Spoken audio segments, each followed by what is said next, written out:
The reason seafood waste is an issue is really simple. With a continuously growing global population, nearly half of which relies on seafood as their primary source of protein, we cannot afford to waste a single ounce of fish that we take out of the ocean. So I have been in the industry for over 20 years. As I grew and was exposed to more, one of the first things that I noticed was the amount of waste in our industry, especially as a sushi chef. You're gonna see fillets taken off and sold at this high price, but the rest of the creature, the skeleton, the head, all the visceral organs, the fins, everything left of that fish is discarded. So the yield on a fish can vary from 30 to 60% depending on the fish. Something like an OPA may only be 30% yield because it has lots of bones, whereas something like a tuna may be 60% or so.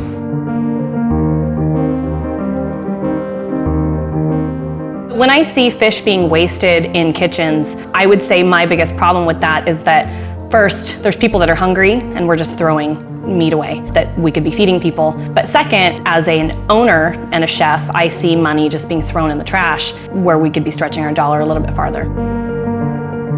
Americans have been programmed for decades now that their fish comes in this shape with breading on it and it goes in your oven until the timer dings.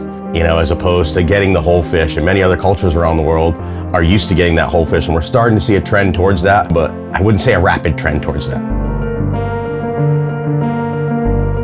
Digo, todo es como la gente lo mira. Si la gente lo mira y no se les hace atractivo, no lo van a comprar, ¿entiendes? Entonces, si la gente supiera a lo que sabe y todo eso, se quitara un poquito el miedo de tratar algo nuevo, podrían venderse, pero la gente no quiere batallar, quiere lo que es nomás lo principal y ya lo demás no quieren batallar con la comida. I know that one of the reasons that I am the way I am, the reason that I eat fish roe, I eat fish guts, I actually cure them in my fridge and terrorize my roommates. And I always keep the head off of a whole fish, even if my freezer is bursting. It's all because of a legacy of culture that I got from my mother as a South Korean. And I think that there's so much that people that don't have that opportunity can still do to reach out to others that are in their community, that come from other cultures, that have traditional low waste methods of using fish. And that can also only improve the community bonds between people. Our crew on the Gut Seal 84 is Indonesian. They actually take a lot of different random little pieces that we don't use, and they're always making something with it.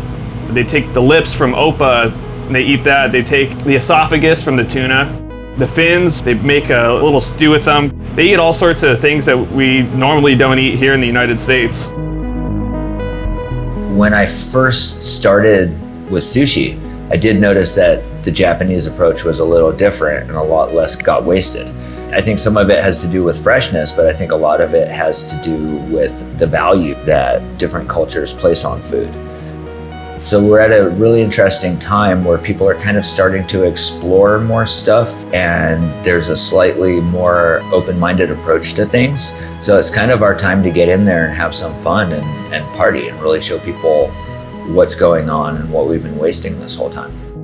For thousands of years, Japanese culture has treasured the collar as one of its prime parts, the part that everybody wanted to eat. It stores fat in the collar and really sits along the line of the fat of the tuna, which really brings this wonderful richness about it.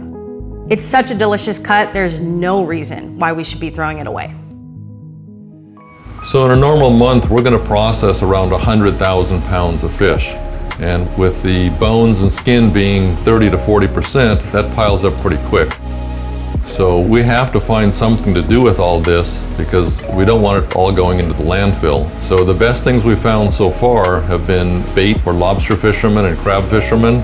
We are experimenting with some composters who can use the product potentially as a source in agriculture. There's some potential using the skin for leather. So we're hopeful that we can find more uses for this waste and turn it into usable products. Any part of the fish that we can utilize that's underutilized is a great thing for us. Brings up the value of the fish, Bottom line is every ounce that we can use or sell is better for us, more profit for us, and better for the environment. It's our jobs to utilize these whole creatures correctly and not just keep thinking of them as pounds and ounces.